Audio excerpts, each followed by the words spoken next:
Hello, everybody. My name is Steve Aycock. I'm a consultant with the National Congress of American Indians. I want to welcome you today to our webinar on developing an effective and defensible jury plan for tribal courts. And Virginia Davis is going to talk a little bit about how this technology works. So, Virginia. Great, thanks, Steve. So I think all of you should be able to see a control panel for the webinar that looks similar to the one on the PowerPoint slide. I just wanted to go over a few quick things. The red arrow in the corner that now has a red box around it is how you open and close that panel. It'll disappear like that. You can press it again to reopen it. You may need to click in the corner to get a drop down. You can select options in there between using your telephone or using your computer microphone and speakers. If you need help, you can click the audio setup. If you're going to use telephone for audio, there'll be a dial-in number. It looks like many of you have already used it. In addition to the access code, there should be an audio pin that shows up for you. That's what will allow you to speak if you have a question that you'd like to ask. So you can enter that audio pin now or at any time. You'll be muted on everyone. All the attendees are muted until we unmute you. So you can feel free to enter that audio pin anytime. You'll see over to the left a little spot where you can raise your hand if you'd like to let us know that you have a question. If we see that, then we can unmute you and Steve will give you the floor to ask your question. You can also, if you'd prefer, submit a text question by typing in the question box, and we'll all see that, and we'll make sure we can either answer via text messaging back to you, or we may shift the discussion to discuss your question. I think we really hope to have an interactive session, so please do use those functions to let us know if you'd like to chime in. And if you have any problems, you can use the question or the chat box to let us know, and we'll try and troubleshoot any issues you may be having with the technology. One other thing, just to let you know that this session is being recorded, and we'll make that recording available after after we've gotten it and got it up on the website. Okay, Steve, that's all I've got. Okay, next slide.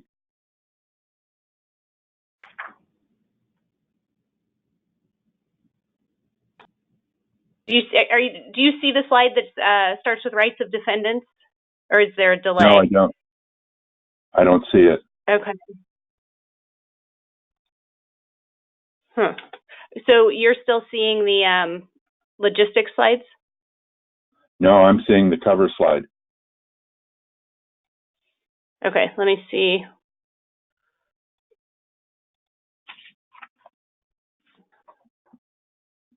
I can. Okay, thanks. So, as you all know, the Special Domestic Violence Criminal Jurisdiction was signed into law 5 years ago, and that's been mostly codified at 25 U.S.C. 1304. And subsection D talks about the rights of defendants. And today we're going to talk about the rights that are on this slide.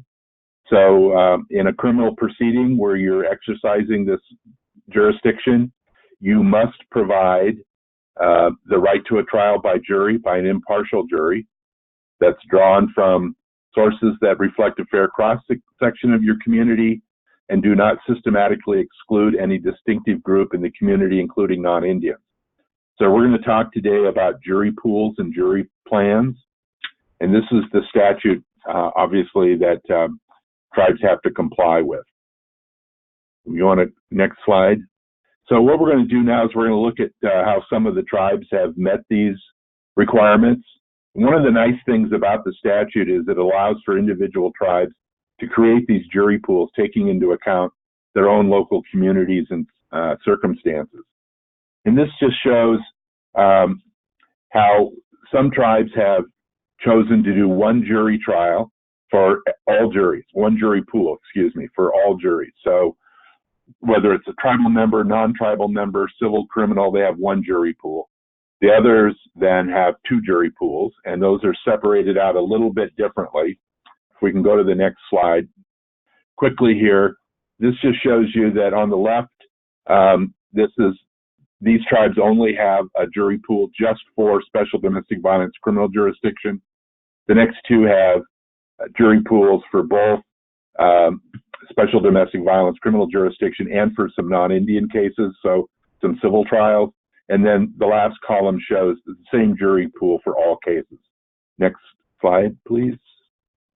And then this just shows you how each of the tribes, what the population is that they've included into their jury pools.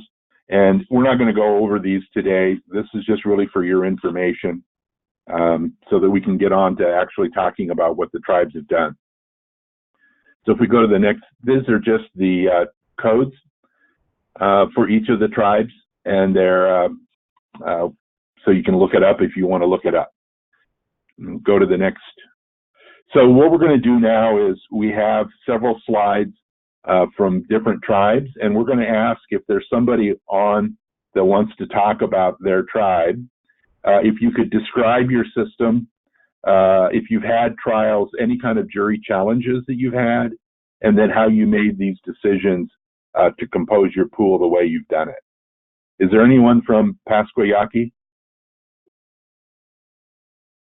If somebody from Pasquayaki's on, they should raise their hand. That's how we will find them.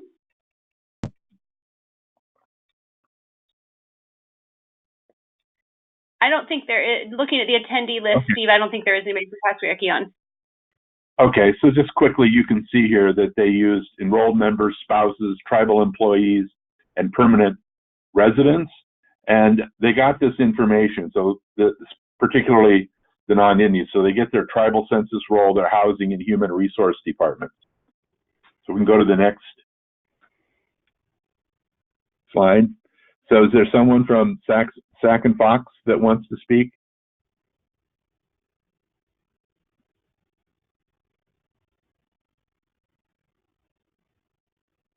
No?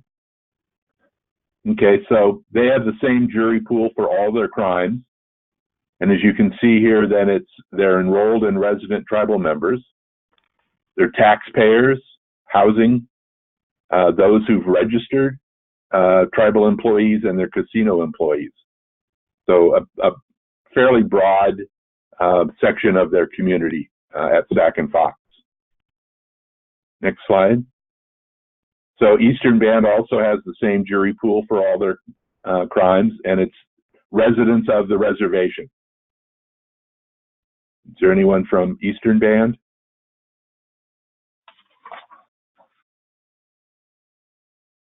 Okay. Sisseton, BJ, you want to say something? Sure. Thank you, Steve. Can you hear me okay? Yes. Oh, great. Well, thanks for inviting me on. I'm BJ Jones. I'm the chief judge for Sisseton Wahpeton, and I was the chief judge when the tribe implemented the VAWA special jurisdiction. As you can tell from the slide, we opted not to include non-members in all juries for a couple of reasons. One, we generally have about 200 jury trial requests a year, and as a result of having so many, we cannot afford to bring in the whole jury pool just to select one jury. So we resorted to a system where 4 or 5 times a year we'll try to impanel up to 30 to 40 juries. And that's quite burdensome. It's also burdensome on the tribal members who are called in, because some have to serve on 10 to 11 juries. But we decided that we would have possibly some equal protection issues with non-Indians on the tribal member juries. That was just something we discussed internally. Plus, it would be very difficult to get non-Indians for all the juries, because as you can tell from our selection, we decided to have non-Indians who work for the tribe, who lease land from the tribe. And the one case we did have where we had a pool of 60 tribal members, and we included 10 non-Indians who work for the tribe or who lease land. Many of those people are school teachers, and some of them don't actually live on the reservation. and we had some complaints from the school that bringing these people in was interfering with the administration of education on the reservation. But we also have an additional problem because we're such a strange jurisdictional reservation because of a U.S. Supreme Court case called Dakota, where the Supreme Court said the boundaries were disestablished. Therefore, we don't have jurisdiction over non-member activity on fee land, and most of the land within the reservation is fee. So those non-Indians who live on that fee land probably are not subject to a tribal court subpoena to appear for jury duty. So all of this was sort of baked in when we decided, let's just go with non-Indians on the VAWA juries. And we've only tried to impanel one jury when we had the complaints about the teachers being subpoenaed. And that didn't result in impaneling because the non-Indian engaged in some contemptuous behavior.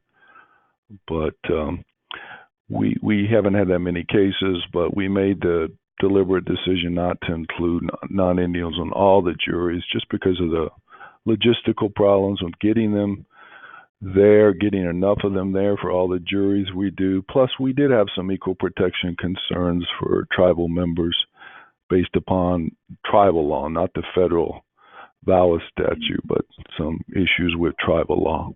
So that's how we do it at Sisseton, so thank you. Thank you, BJ. Next slide. Standing Rock, is there someone from Standing Rock that wants to talk?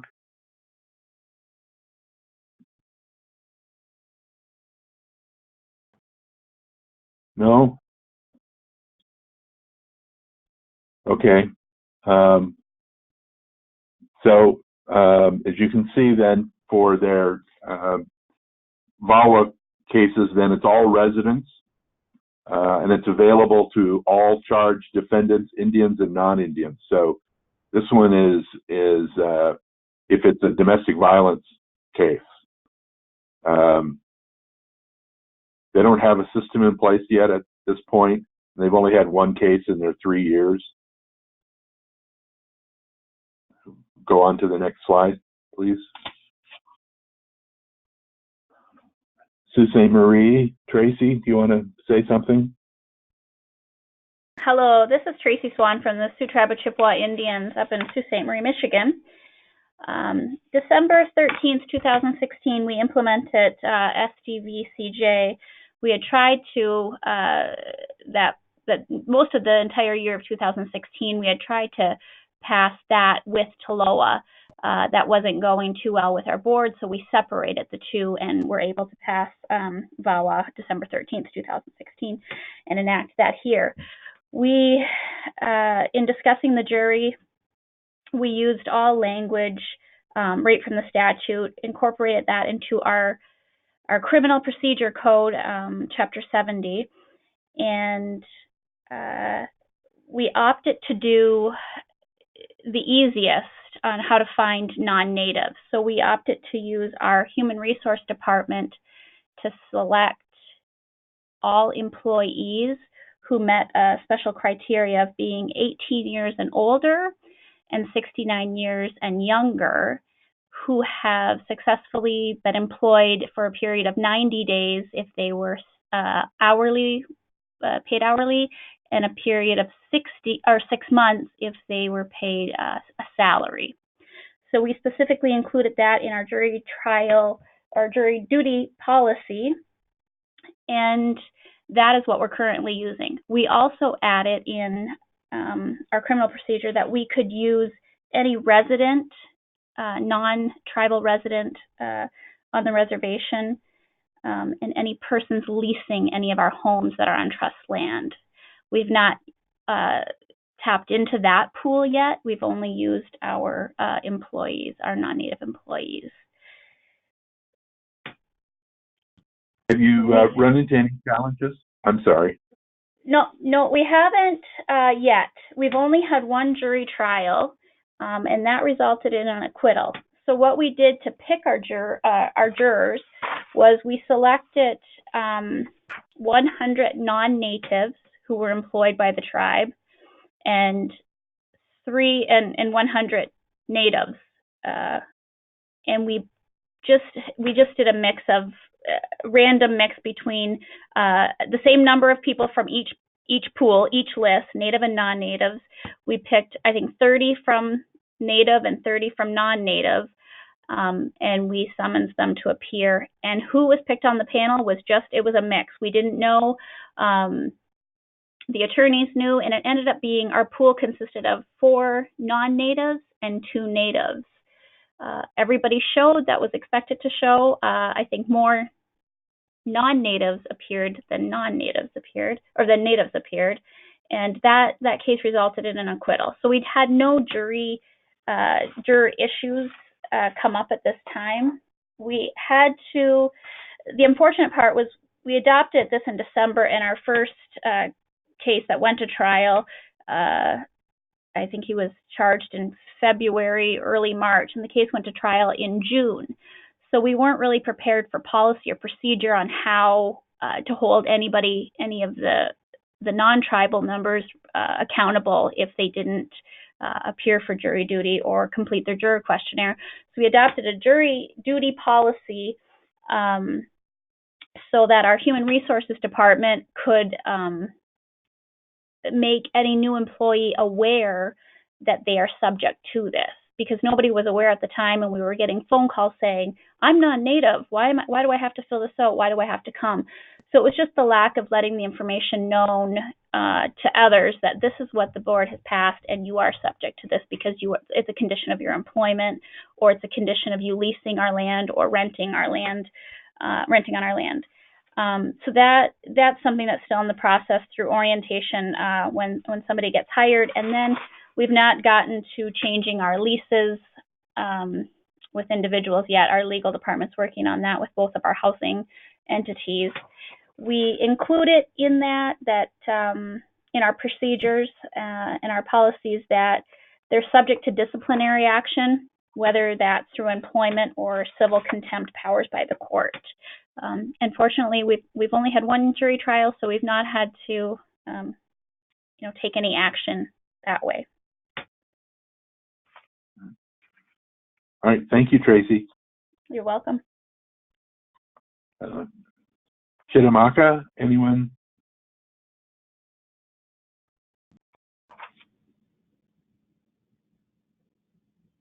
No? Okay. So again, you can see they have 2 separate jury pools.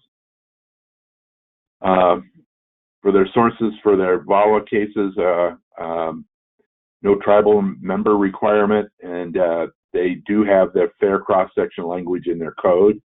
So it's tribal members over 18, sound mind and discretion, not guilty of crimes, does not hold certain offices or employment within the tribe. Okay, next slide. Anyone from Choctaw?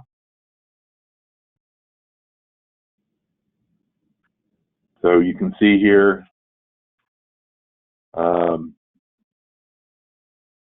resided on the nation for 30 plus days. There are some exceptions for certain tribal employees, again, licensed attorneys, certain crimes, if you're an elected or appointed official. Next slide. Is there anyone from Little Traverse who wants to say anything?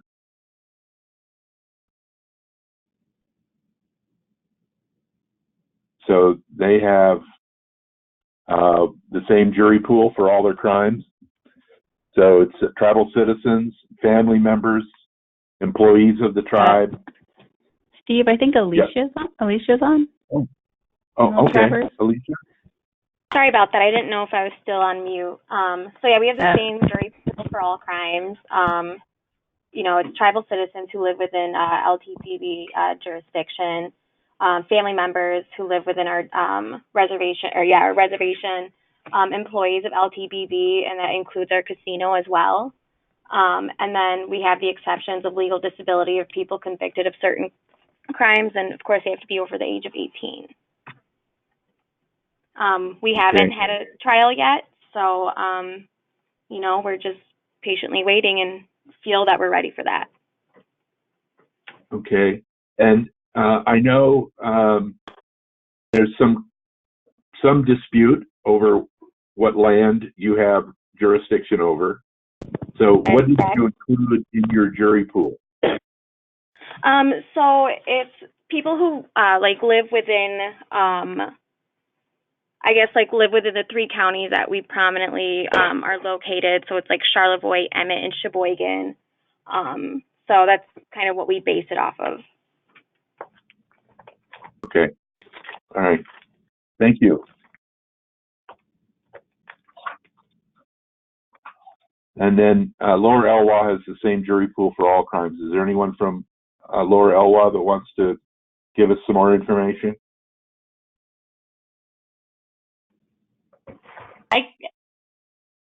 I think Diane Cabrera is on, but I don't want to put her on the spot. So Diane, if you want to raise your hand, go ahead, or else we can.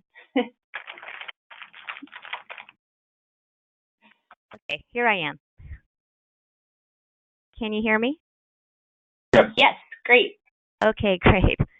Historically, Lower Elwha has always pulled from members of the tribe, persons residing on the reservation or on contiguous or nearby trust lands.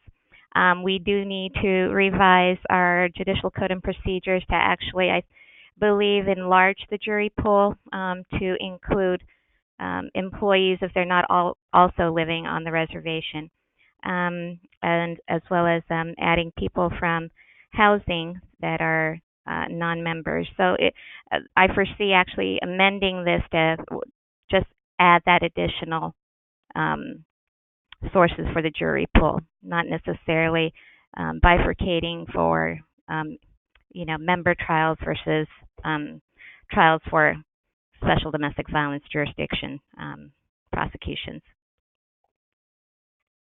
Okay. Thank you. Thank you. So at this point, I was just going to ask if any of the attendees, if you have any questions for any of the tribes who spoke, now would be the time to ask those questions of those tribes. So if you want to raise your hand, and Virginia will unmute you if you have questions. So Steve, while people figure out how to raise their hands, I had a question.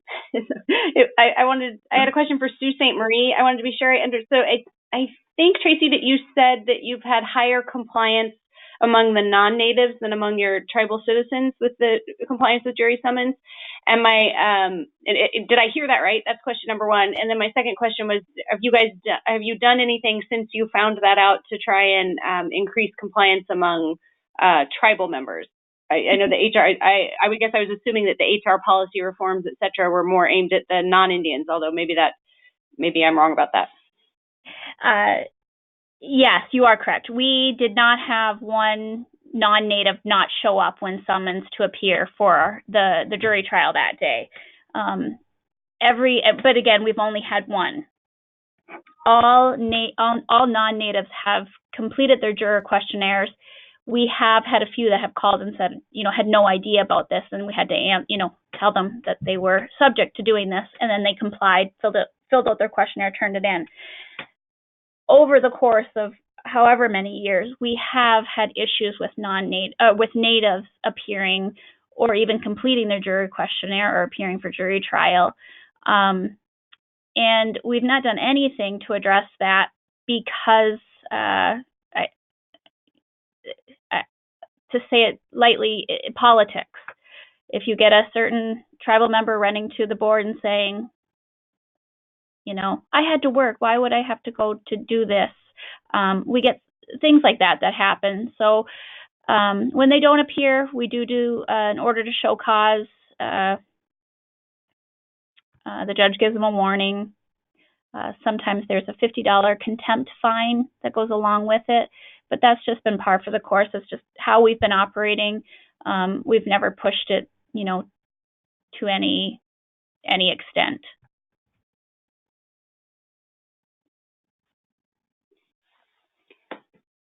Thanks. And Steve, it looks like Jack Coppage has his hand raised, but I'm not sure that you have your audio controls enabled. So Jack, I'm not sure we can take you off mute. If you can figure out how to enter your PIN, that would get you off mute, or you can type your question in and we can answer it that way. There we go. Jack, you should be unmuted now. Can you hear me? Yes. Yep. My question is for tribes who get part of their jury pool for the people that are not, I guess, that HR within their tribe can't access, or that the different tribal departments can't access. Where do you typically get the members, their addresses or their names? Is that from like state, county election boards or the court clerks? Where do you get the names of the people who are living within your boundaries but aren't necessarily on any roll or documentation within your tribe?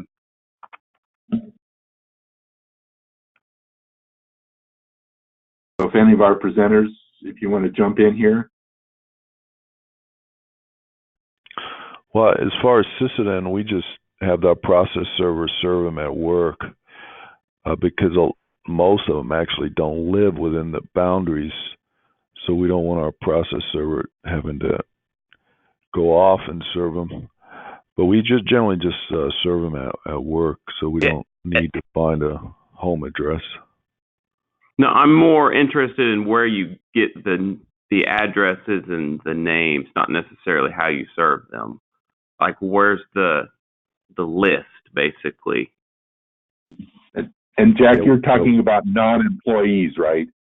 Correct. Yeah, that your human resources or different tribal departments where they don't have those records, because those are obviously easy to get. It would be the non-members who are living on your reservation, and maybe that you just have those, those names, or you have a role somewhere. So I'm just curious, maybe if there's tribes that have non-members where they're trying to get those names or those addresses. This is John Dossett. Maybe I can give you a partial answer. I know that some tribes they've worked with the county court system, and they've gotten the list of registered voters and registered driver's license within a geographic area, and then they transpose that over the map of the reservation. I believe that's the way Umatilla does it. I think they work with the county and get the list that way. The county is using them for their for their jury pools. Okay, and that's kind of what we're thinking as well, that we'll have to get it from whether it's the election board or I assume the state court clerks probably get their jury pools from the election board or that type of entity. So I didn't know what other tribes did or do. And John, do you remember what Eastern Band did? Because they used their residents also. What I thought was interesting about Eastern Band is I think they used a professional service. It was a contract with a company that does this work. And that was, if you have the funds to do that, it's a relatively straightforward way to, because they've already have access to those kinds of lists. They're doing the work often for the county. Do you have any other information on the company? I think they vary, depending on, Paula Hannaford may know better if Paula's on the line, but I think they vary depending on the region. Do you want me to chime in now on this, or wait until we were talking about source lists? We can wait. Okay. I was taking copious notes. Things to talk about. Okay. All right. Any other questions for any of the tribes? Okay, well, at this time, we're going to go ahead and have Paula Hannaford talk to us.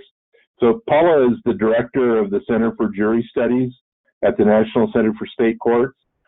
Her primary areas of expertise are jury system management and jury trial procedures.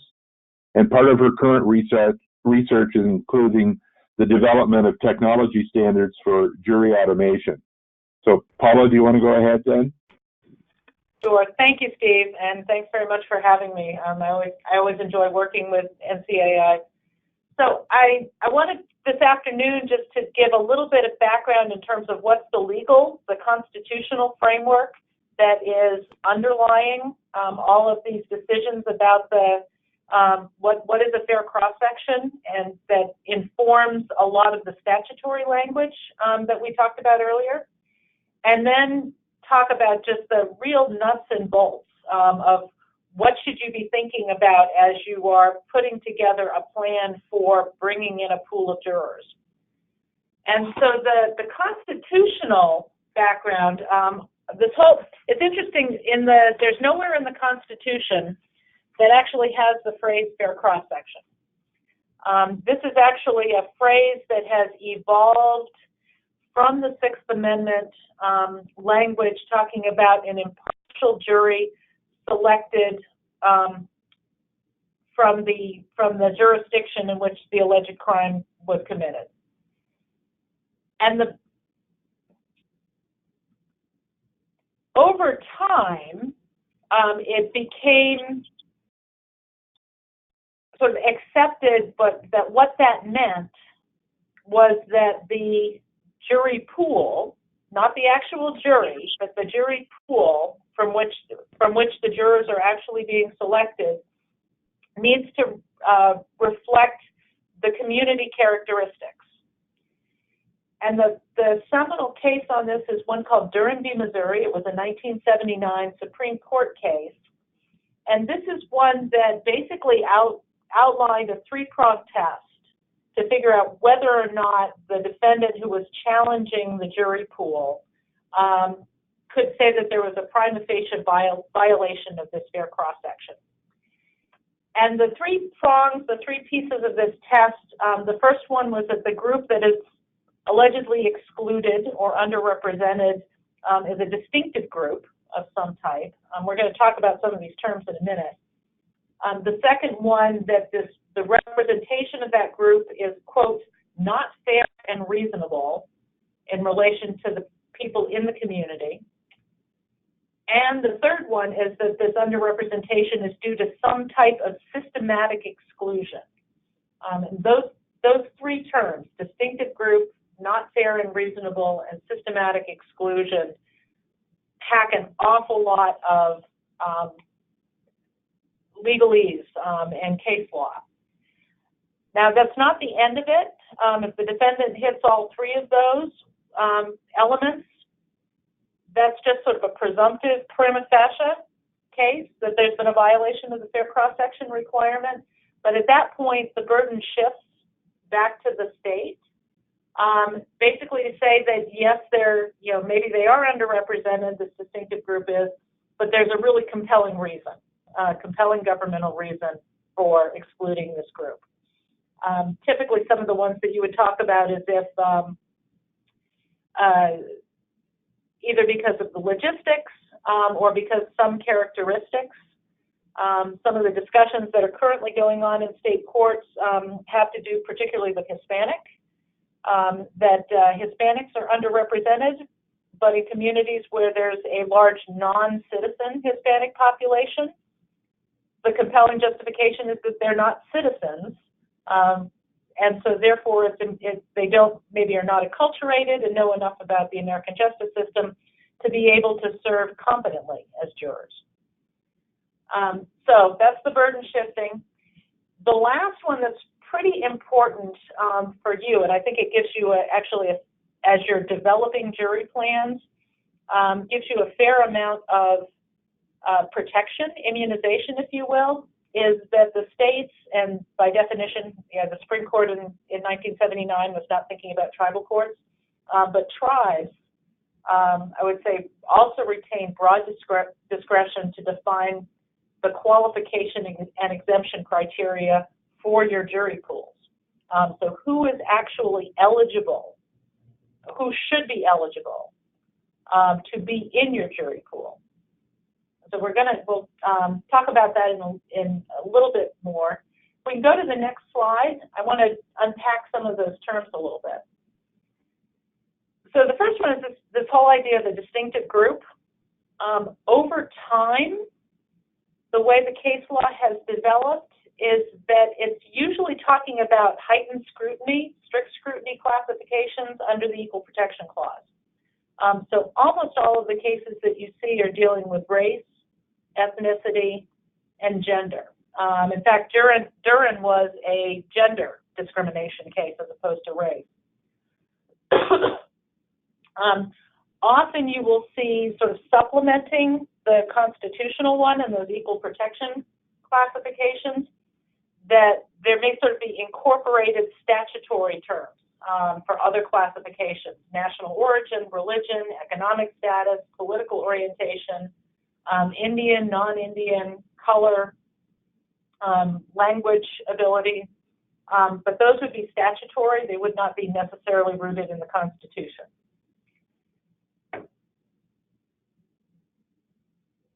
And some of the things, when we think about sort of these constitutional, these distinctive groups, an important one is maybe sort of highlighted by what's not a distinctive group, is that these are unchanged, typically talks about immutable characteristics, things that don't change or certainly don't change easily,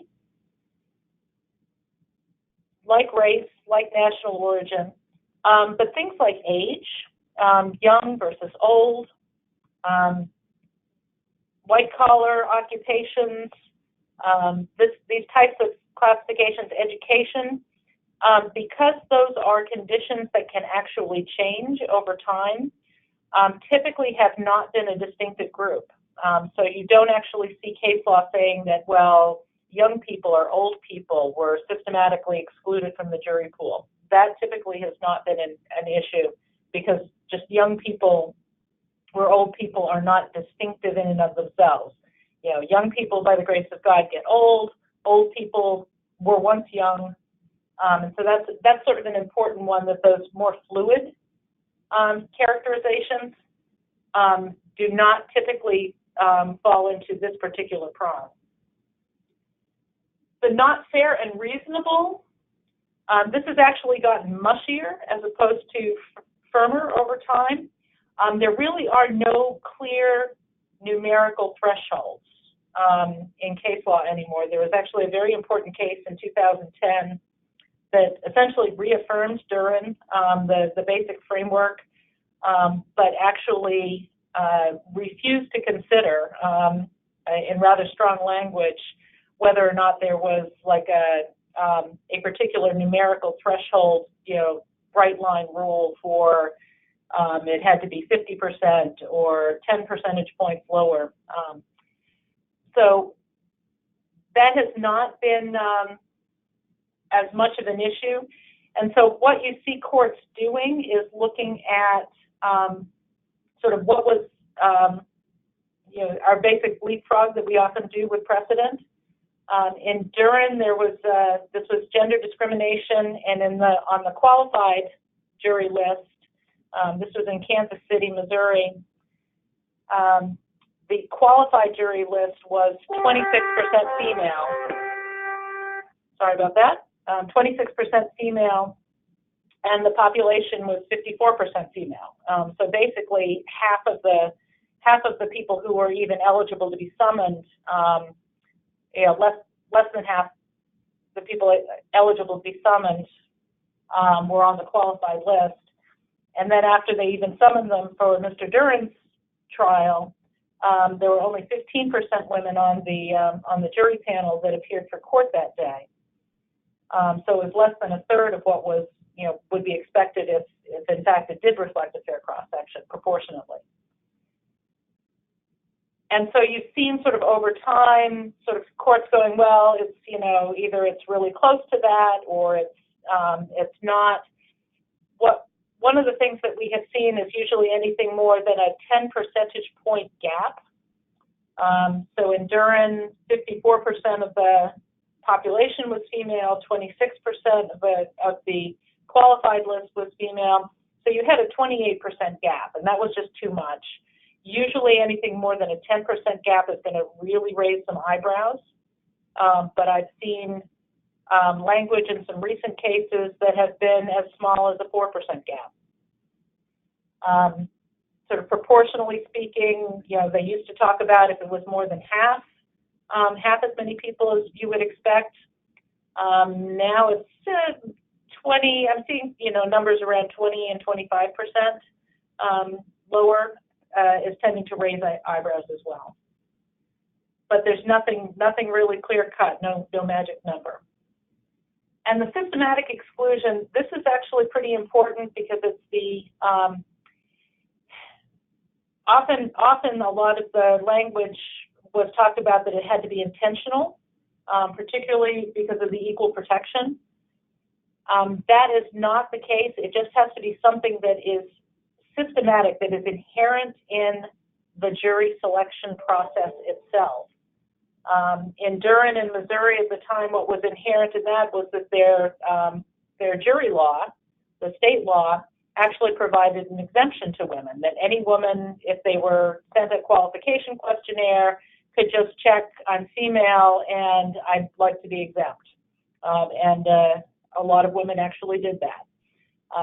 And so that was inherent as part of the jury plan, as opposed to other things that can sometimes, today what we see in terms of reasons for underrepresentation that are not systematic, sometimes addresses are bad, and or the compliance. If people are not appearing for jury service, or not responding to their qualification questionnaire, not responding to the summons. So those are issues that we see in state courts that actually tend to have pretty strong relationships with underrepresentation. But because those are not inherently part of the jury system, they're usually something that's outside and that the court doesn't have any control of. For example, the voters list, that the addresses aren't up to date. That would be non-systematic exclusion, so that's not part. So those are some important terms to sort of keep in mind. So let's start looking at what's in a jury plan. Can you go back one, Virginia? Thank you. So in the jury plan, this is just a document. It can be set out as part of your tribal code, or it could be a separate document.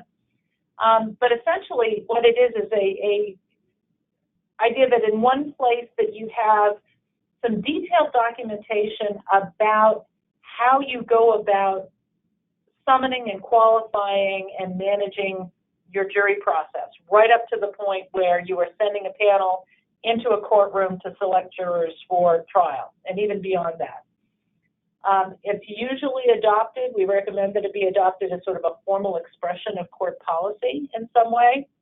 So we have had courts that do this by administrative order, others that it's actually becomes part of a court rule or a local code.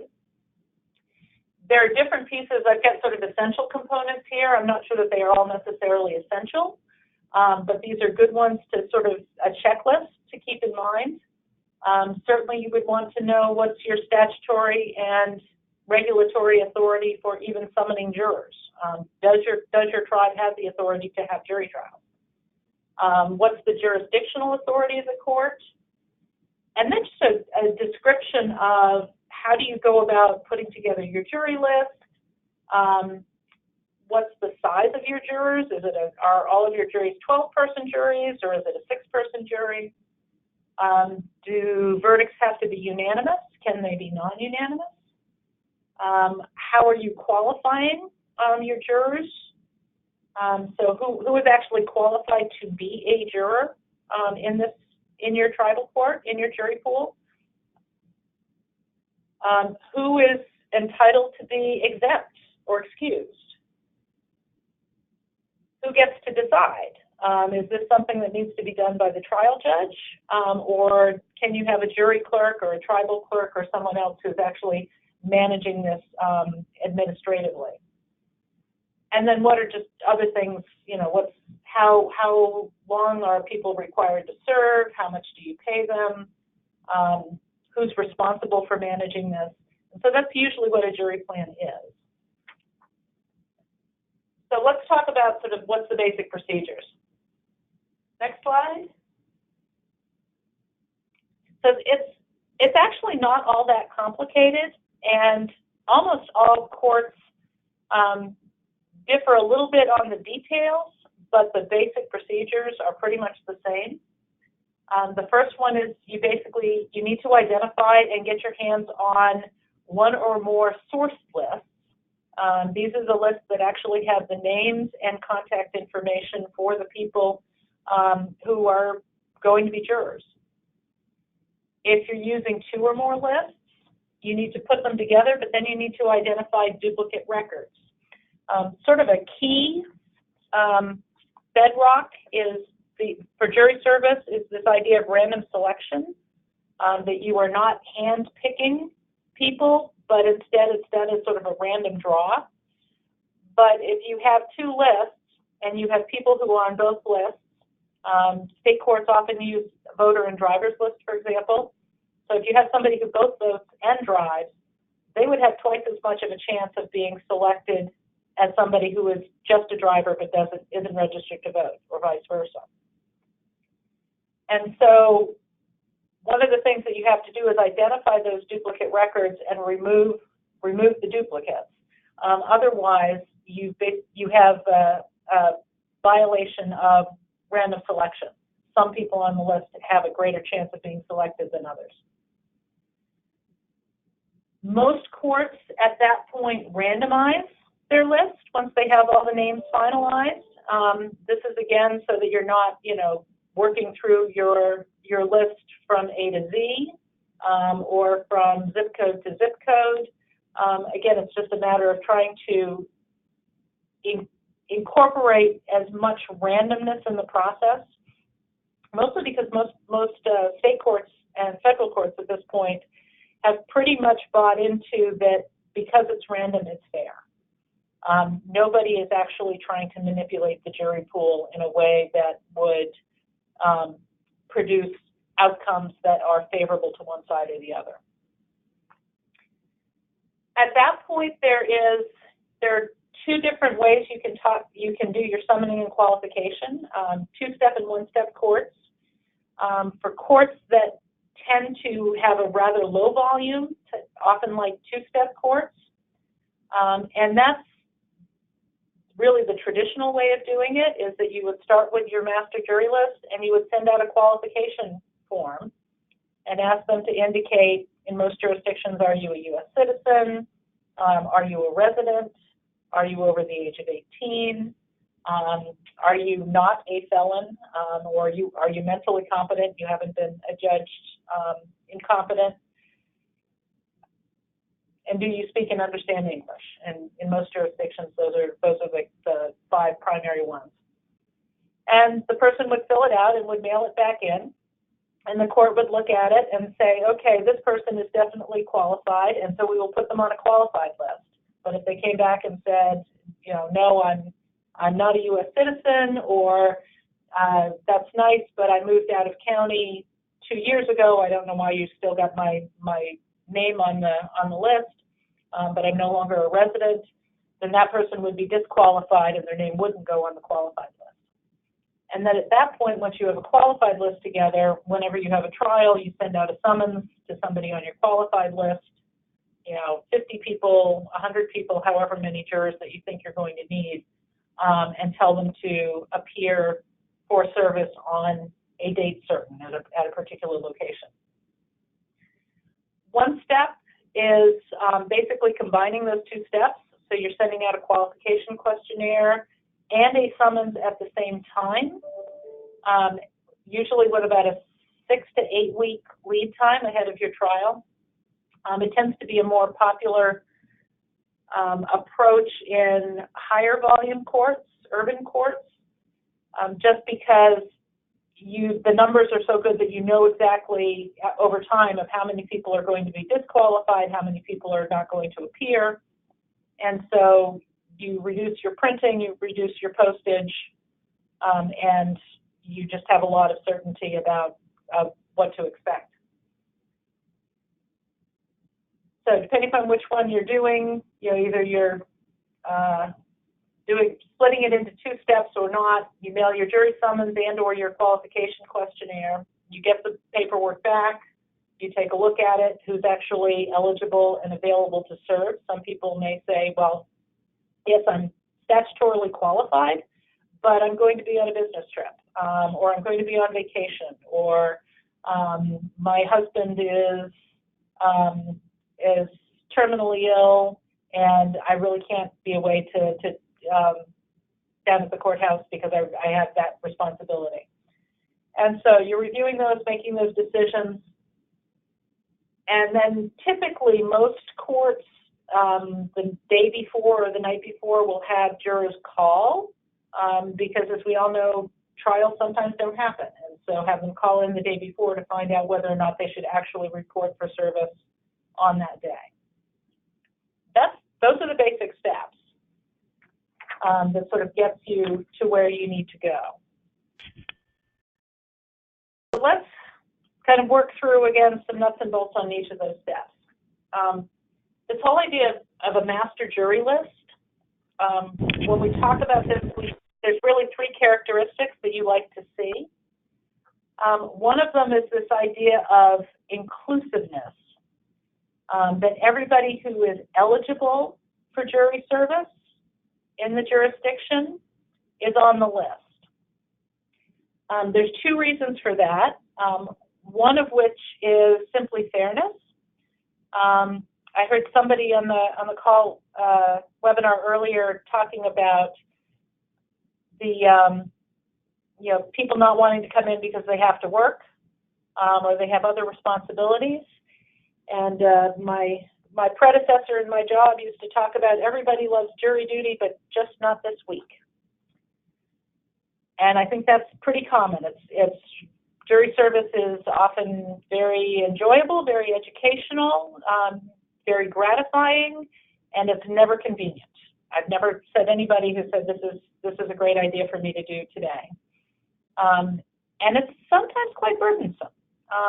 Some of the trials are not pleasant. The evidence is not pleasant. It can be quite grueling, and sometimes they can be quite lengthy.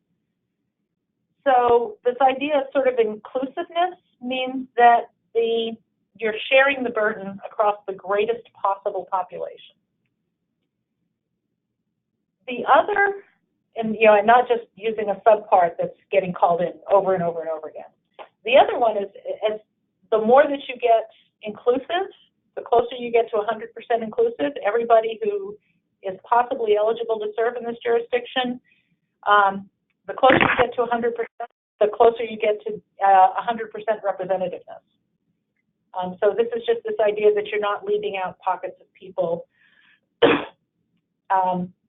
and you're getting a much more representative group, proportionally representative. The last one, and this is critically important, is just the idea that you have to have accurate records. The best, most inclusive, most representative list in the world is useless if you can't actually get it into the hands of the juror. And so one of a perennial problem that courts often have is just bad addresses. So part of your decision making is how do you actually keep these lists up to date?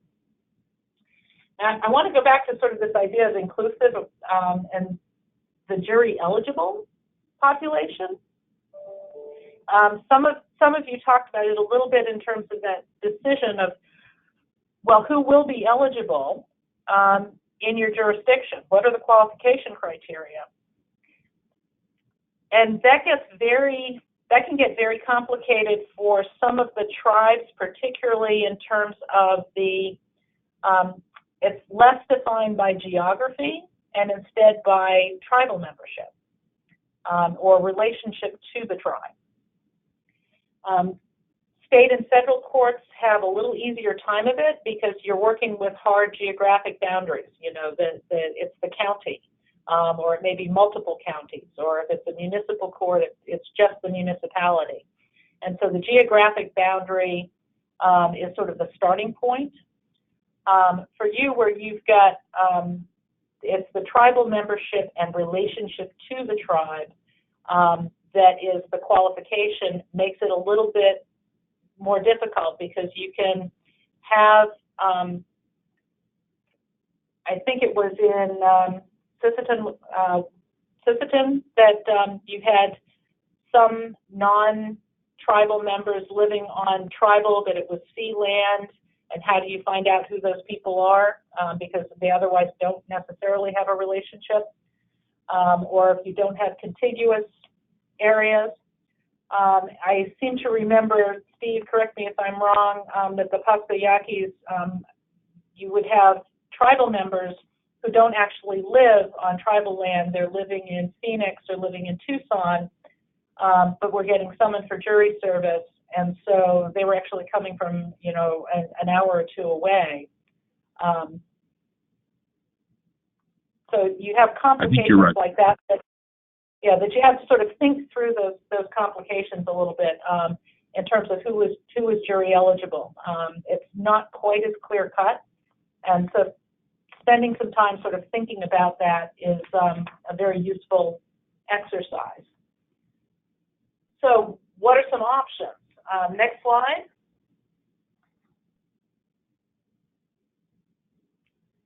So some potential source lists to be thinking about, and the obvious one is going to be your tribal membership rolls. Could be also residents on tribal land, people with leases of tribal land, family members, spouses, non-tribal spouses or adult children who are living on tribal land, employees. But you can also think about going to your county registrar, particularly those of you who are trying to find out, you know, what if there's, you know, sort of a, you know, the question came up earlier, well, how do we get the names and addresses if they're not not otherwise here? And that's looking and working perhaps with a local court to get a master jury list and do some geocoding. So what are the names and addresses on an already existing list that can be brought in? So if you have good relations with the local county court, you may be able to do that.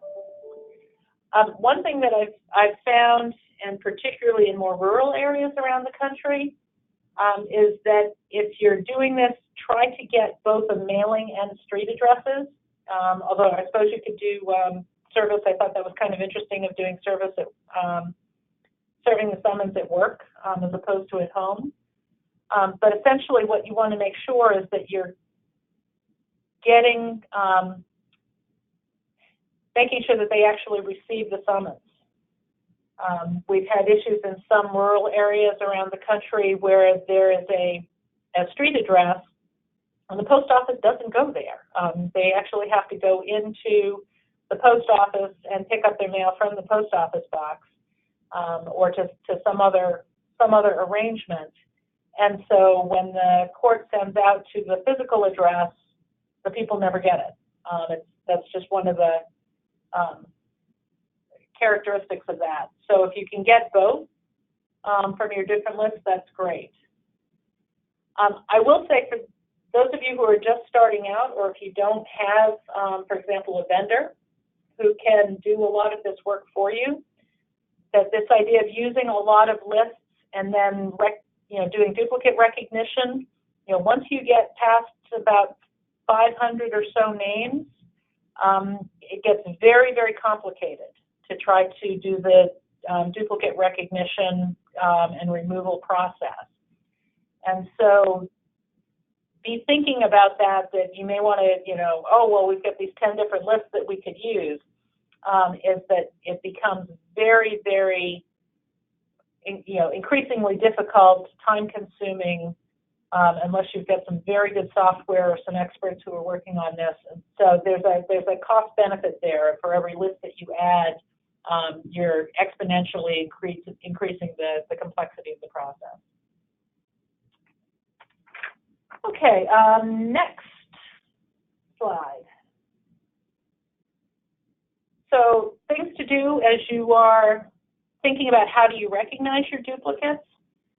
One thing that's really important is to standardize your records so that you're using the same format. Most of the computerization, I mean, you can do these in Microsoft Excel. There are all sorts of computer programs that will do this, but when it's a computer algorithm, they aren't smart enough to recognize if there's an extra space or the distinction between writing out road, R-O-A-D, and the abbreviation R-D period, or for that matter, whether there is or is not a period. So one of the first things that you should be doing with your list is making sure that you have some standardization, particularly on names. So if it's surname first, followed by the first name, one thing that a lot of state courts have difficulty with is hyphenated names. Of how do you treat the hyphen? Also, communities with Hispanic names where you have, Rodriguez de la Garcia. Is it D-E space L-A space Garcia, or is it D-E-L-A, or is it all packed together? These are things that make it very difficult to do computerized matching. So start with standardizing the records, and then just think about what do you want to match on. The most important one that you want to match on is the name. Certainly the surname. First names or first initial is a good one, but keep in mind that you may be running up against nicknames that can throw things off. So if you have Steve and Stephen, or Rob and Bob and Robbie and Robert, that those are ones that you could miss duplicates because you actually have different variations. If you have a date of birth or a social security number or some other type of relatively unique identifier, that can also help. Addresses are a little bit trickier, again, because sometimes people are using their mailing address versus their physical address, and or if the addresses don't match, somebody has gotten a new driver's license, but they haven't updated their voter registration since their election 2 years ago. That it could be may very well be the same person, but you get two different addresses depending upon the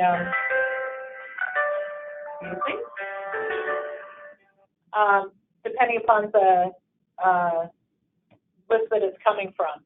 I generally recommend not using address as a matching, but some do it just because they're afraid that that they don't want to leave somebody off. Do think about which is your better list. So if you know that one list doesn't get updated a lot, that's probably, if you're trying to decide which is the best address, use the ones that you have the most confidence in the accuracy of the list.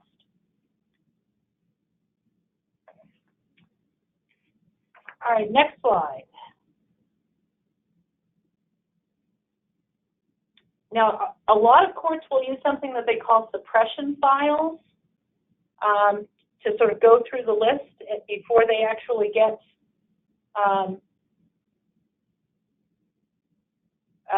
before they start summoning, so that they're not actually bringing in people that they know cannot serve.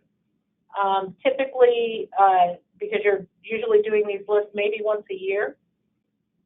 So if people who have died, it just upsets the the people who are left of why are you calling my dead spouse for jury service, particularly if you've done it 3 years in a row. It's not a good phone call to get. People who have been permanently excused because of some medical hardship.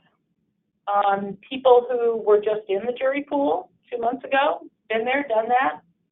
And also people who are undeliverable at that address. You've summoned them in the past, the post office sent it back, said nobody here by that name. So making sure that you're using that, basically scrubbing or suppressing those names so that they can't be summoned again. Do use a lot of caution with this, particularly with the addresses, because you don't want to make the mistake of suppressing names for people who actually would possibly be eligible. Fortunately, dead people don't usually come back to life for jury service. But I've seen lots of courts get into trouble with, for example, permanently disqualifying non-citizens. But two years later, they've been naturalized, and now they are eligible and qualified, but they're actually being kept off and not being summoned because the system thinks that they're still a non-citizen. So you have to be very cautious about using those, but that's one technique. Okay, next slide. So talked a little bit earlier about random selection.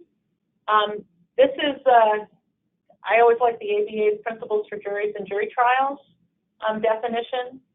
Any selection method may be used, manual or automated, that provides each eligible and available person with an equal probability of selection. Most courts, I mean, they used to basically have a little bingo wheel that all the names would go in, they would roll it up, somebody would go and pick out a name, and that's how they did random selection. Most courts today use automation.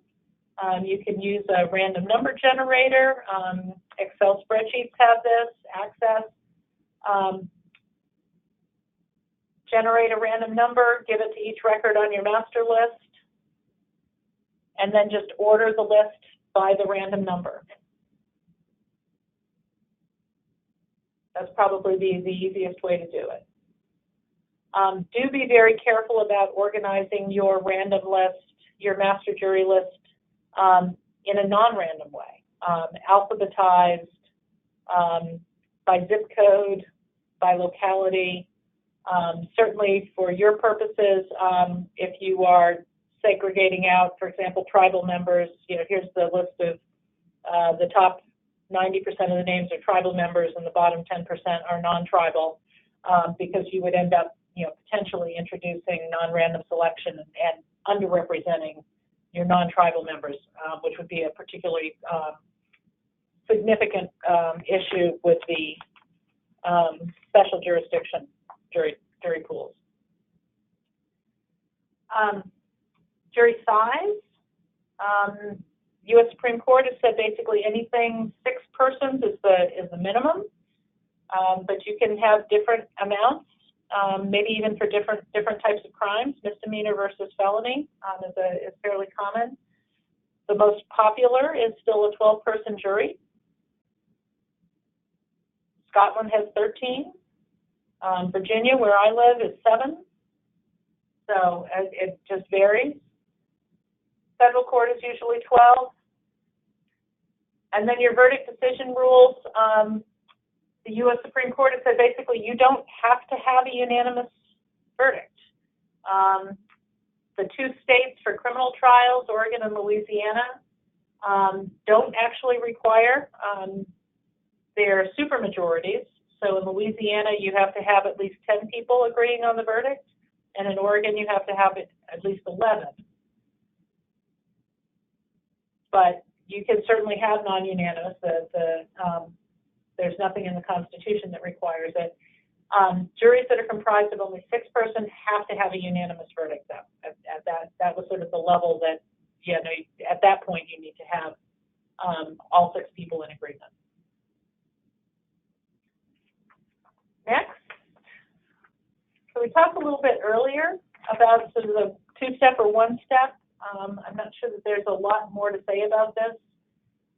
The main advantage for the 2-step, if you're not doing a lot of trials, is that once you have your qualified list in place, you know that the people are qualified, and they've responded at least once, so presumably you can find them again. It's a little bit more expensive, but if you are basically keeping them on call and you're only doing maybe 2 or 3 trials a year, or maybe even fewer, that's something that you can find them without having to go through the entire process of summoning for each trial. That's probably the main advantage there, is just a little bit less work and a little bit more predictability. Actually, it's not less work, it's more work, but it's more evenly spread out over time. And so your qualification and exemption criteria, talked a little bit about this earlier. You just need to be careful that you are not systematically excluding a distinctive group. I think for your purposes, the distinctive group would be non-Indians. So for example, if you were to have tribal employees, but not spouses or adult children of tribal members who are residents on tribal land, what exactly is the justification for excluding the family members? It could be a very good one, but I think you would have to sort of think about what's the practical difference in those two. Usually, I went through sort of what the typical qualification criteria are. There's also exemption criteria that you might want to think about. I saw some of the tribes actually had some in terms of certain tribal positions within the tribe, and also state or local elected positions. Mostly what we see in state and federal courts is previous jury service as an exemption, advanced age, and typically we're talking 70 and over. It used to be much lower, and those of us who just keep getting older and older say, no, 70 is just not that old anymore. And again, some occupational or status-related exemptions. Next slide. This whole idea, the difference between the exemption is something that, as of right, I can opt out. Excusal is basically has to do with this is discretion of the court. Somebody who would like to be excused from jury service has to request to be excused, and the court can say no, you've still got to come in. Typically, that authority has rested with the trial judge or a jury judge. The question is, for a lot of courts, is do you want to delegate that authority to some type of a clerk of court or administrator of the court, with some objective criteria that you can excuse if people claim to have a medical hardship, provided they send in a doctor's note that explains what this is and why they can't serve. If there's extreme inconvenience, somebody is a full-time student and you've summoned them during finals, yeah, that's a reasonable thing. We'll go ahead and excuse them. They should be neutral and objective criteria that are, yes, no, so that you're not doing risking sort of a perception that some people can get out of jury duty simply for the asking and other people can't ever. So just thinking about how do you do that in a neutral and objective way. And next, what's your term of service? Most state courts now are on what we call one day or one trial term of service. So if you get summoned for jury service and you have to report, you go into court. If you're selected for the trial, you serve for that trial, and then you're done for 12 months, 24 months, 36 months, whatever sort of the holdout period is. If you're not selected for the trial, but you did appear for jury service, then you're done for that same period of time. You've made yourself available and you're done. There's some variations on that where people are sort of put on hold. Pretty common in California because there's statutory one day, one trial across the entire state. But in some of the more rural areas, you just have to put yourself on call for a week. And you call in every night, and if you're not called in at the end of the week, just by virtue of having made yourself available for that week, then you're done for I think they've got a 24-month holdout period. So just thinking through those, if you're a two-step court, so you may have a term of service that's 6 months or maybe even a year. That's a long period of time for most people to sort of be on hold.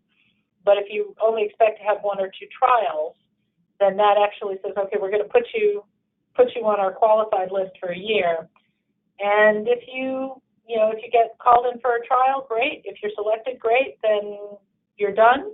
And if you don't get selected, then you're done. And we'll roll on to the next group. But it's a way of minimizing the burden of jury service. So just thinking about how do you want to structure that? How many days? Is the number of trial days, number of trials? Just to think about how you minimize the burden on your jurors. And then what's your compensation policy? How much will you pay them?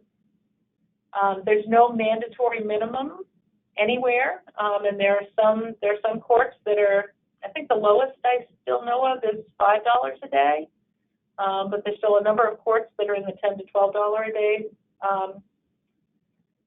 area. Some do a graduated, so if you come in, you get paid nothing or very little on your first day, but if you're selected for a trial, then you are getting $50 a day or $75 a day for every day that you actually serve as a trial juror. Whether or not you're going to do mileage reimbursement in places where folks are driving upwards of an hour or 2 hours to get to court, that could can possibly make the difference of whether or not they appear. But it also can be very expensive for the court. Whether or not you're going to reimburse for child care for people who need child care or any other type of out-of-pocket expenses. So these are things that you can be thinking about as you're putting together your jury plan. All right, and the last slide, and this is a tough one for all of you. We had a little bit of discussion about it earlier in terms of how do you enforce your summons. One of the things that we know from state courts is that your ability to actually have a fair cross-section depends on having very consistent, even-handed enforcement of the jury summons.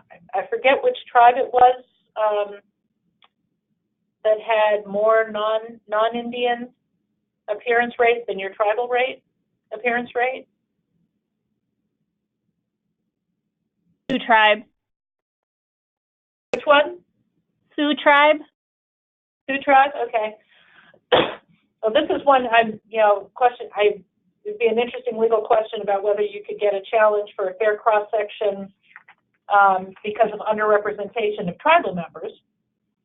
But that's the kind of question that you have, that if you're not enforcing your summons for people who are actually eligible for jury service and allowing people to sort of slide out by not appearing or not responding, that you can risk some fair cross-section objections. One thing to realize, a jury summons, it's a court order. It's a summons. And so the court has the authority, the inherent authority of the court to enforce the appearance. And you have to take it seriously, the same way that you would, for example, a civil protection order or a child protection order or a child support order or any other sort of legitimate order of the court. It's got to be worth the paper it's printed on. So you actually do have to take that seriously and not, I know it's always a political and people go running to the tribe and, how do you deal with that? But part of it is, are you a real court? And are you willing to enforce the court's authority to make this work? There are different ways that you can do this that are probably more palatable and more politically sensitive. One of the things that a lot of state courts have found is what we call an ounce of prevention. Send out the reminders ahead of time. If you've summoned them 6 weeks ahead of time and the trial's still on, send a reminder postcard.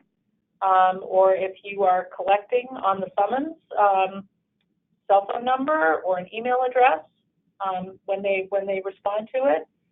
Just send out an email reminder or a text message reminder.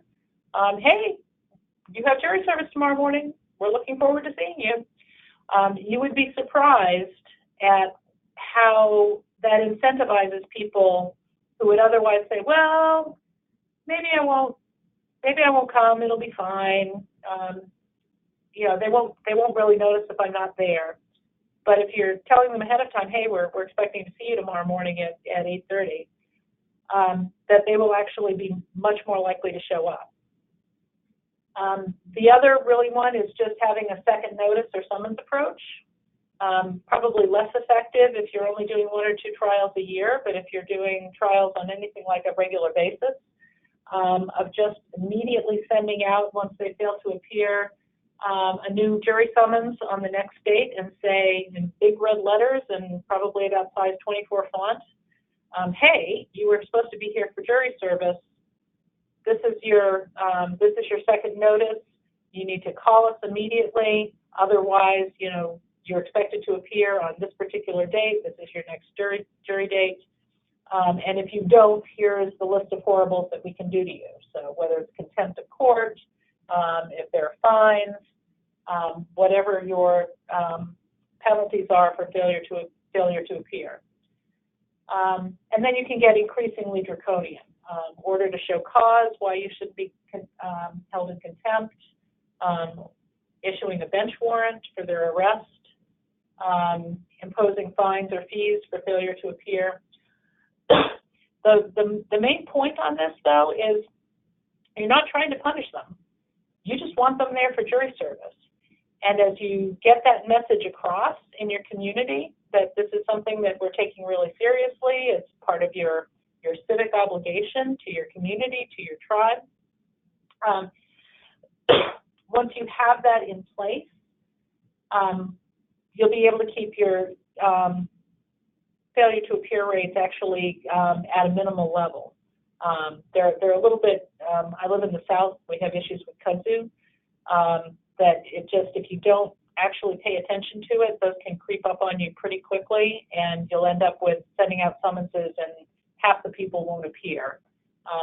It's really hard to impanel a jury if you're expecting 50 people to come in and you've only got 20 that show up. So it's actually pretty important to pay attention to that piece of it. All right, and I think I'm to the point where if people have questions. Yes, we're going to open it up now for questions, but while we're waiting for people to raise their hands, I do have one quick question first, Paula. So following up on Jack's question earlier, so if I wanted to find a company that would do a jury list, where would I go? How would I find them? Who would I look for? Well, there are a number of good vendors that specialize in jury automation. They would probably want to sell you a jury system, but they can do this type of work on the side. If I can send along to John the link on the National Center's website for juries and vendors, and you can send that out. I won't try to describe how to get to it otherwise, but I'll send the link, and that has some names, and so you can do that. There are also a number, and candidly, it's most academic institutions, colleges will have somebody in their math or probably in their math department or social sciences department who has the software that they can pretty easily do this work. And so you can just contract out to a good statistician who's able to do the matching piece for you. Thanks. It looks like we have a question from Sean Cahill. Yeah, and I think Sean also, I'm going to unmute him, but I think he also typed in his question. I'm trying to unmute Sean. Sean, do you want to ask your question? You should be unmuted. Sure. So the question that I typed was, do jury payment schemes need to be uniform across different jury pool sources. And so the context for that is that we are still working on implementation and considering combining leases, individuals on leases, with employees for the government and for enterprises. And so if we were to have some sort of system that paid the wages as part of our human resources policy, would that cause problems? Because we obviously can't do that with the individuals on leases. That's an interesting question. I think you probably would have, just from a fairness perspective, have more difficulty doing it on the jury side. What I've seen a lot of many courts do is that you can do it from, particularly since your list of if they're coming from tribal employees, is that you can put it in the HR piece of the tribal employees, that if you get summoned for jury service, they will pay for, X number of days of jury service. So you won't actually get paid by the court for your jury service, but they would continue your regular earnings. That would avoid the problem with the leases, that if you're a tribal employee, that you wouldn't actually get a fee, or maybe you would get a minimal fee that you would pay to your employer because your employer is giving you full wages. That's where I've seen it work out in state courts. I think with the other one that you could do on the for your lease folks is just have sort of a presumptive minimum. So we will, if you're a tribal employee, we'll give you your full wages, but for others, for that matter, I don't know if you're doing that also for tribal members as opposed to just employees, of just what is the minimum payment that you would otherwise make. So this is great. If I could just comment on that too. It's Tracy from Sioux Tribe. What we do is we pay across the board $25 per day, or $12.50 per half a day, plus ferry expenses or mileage. And if they're an employee of the tribe, they are entitled to 100% of their pay, of their wages. They will still get. We still pay them the $25, and in exchange, they have to return that $25 check to their employer. But they still get paid their hourly wage as if they were working, but they're sitting on a jury pool. They just turn over the check, the $25 check, back to their employer, or their $50 check, however many days it was. And the same goes if it's going to be a renter, they're going to get their $25 and keep their $25. Right. Makes perfect sense. Those are great responses. Thank you. And you've also got a question from Annie Perry that I'll read, Steve. I'm not sure if you can see it, but Annie's wondering if there's anything restricting a tribe from allowing convicted felons from being on their juries. None whatsoever.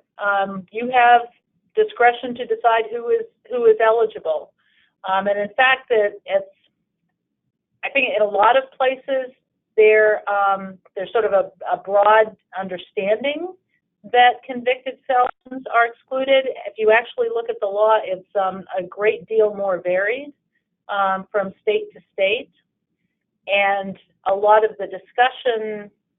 I mean, there's a fair amount of sort of debate going on about whether or not this, even as a policy matter, makes sense today, just particularly because of the impact that previous felony convictions have on the racial and ethnic composition of the jury pool, of whether or not this is counterproductive from a fair cross-section standpoint.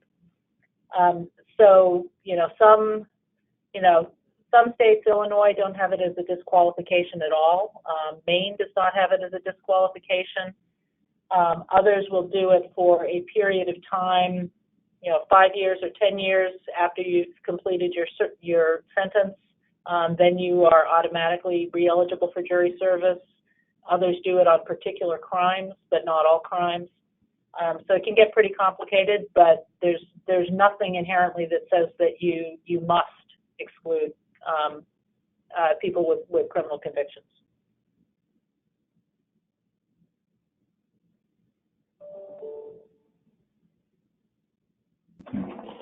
And it looks like we have all the questions. Oh, go ahead. Well, it looks like we have one from Sean. Has anyone had any problems getting a list from the state where they live? So I'm assuming like driver's license lists, voting lists.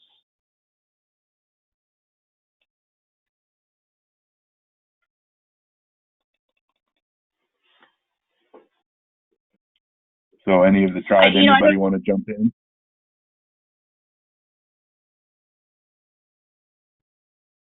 This is Virginia. I was just going to say that I know that we've heard at some of the ITWIG meetings in the past, we've heard people express frustration.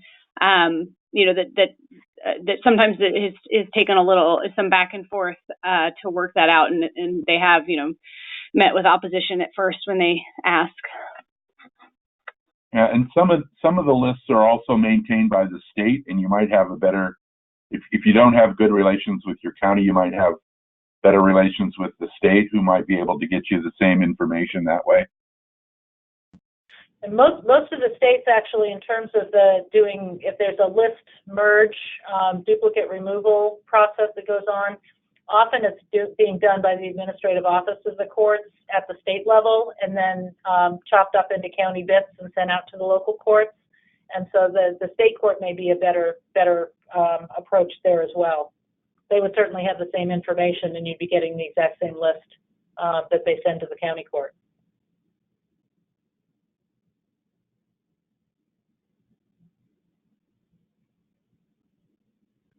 I'm having a hard time looking at these questions. I'm only getting like one row of type at a time, so it's hard for me to read them. I think you've covered it. There was a little bit of back and forth among the attendees, so part of what you're saying is a conversation they were having. Okay. But I think that we've got, let me double check, there are no new hands raised. Yeah, I think we've covered all the questions that have been asked. Okay, I have one last question for you, Paula. So sure. You talked about having a jury plan, and I know that if you're going to do this jury, you basically have to go through all of the things you talked about today. But I don't know that all the tribes necessarily have a written jury plan. So could you just briefly, what would be the benefits of having a written plan, or what disadvantages would there be of not having a written jury plan? I mean, one of them is just the benefits is that you have the documentation for the next person who needs to do it. So if you get a clerk of court or a court administrator, this is your how-to guide.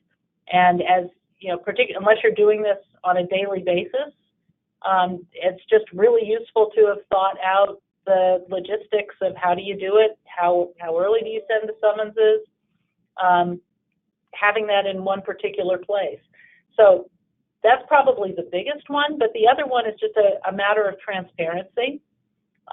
This is your policy of how you treat your jury pool, and the importance that you place on this particular role for your court, and the authority of the court, and the role of the jury as part of your tribal justice system.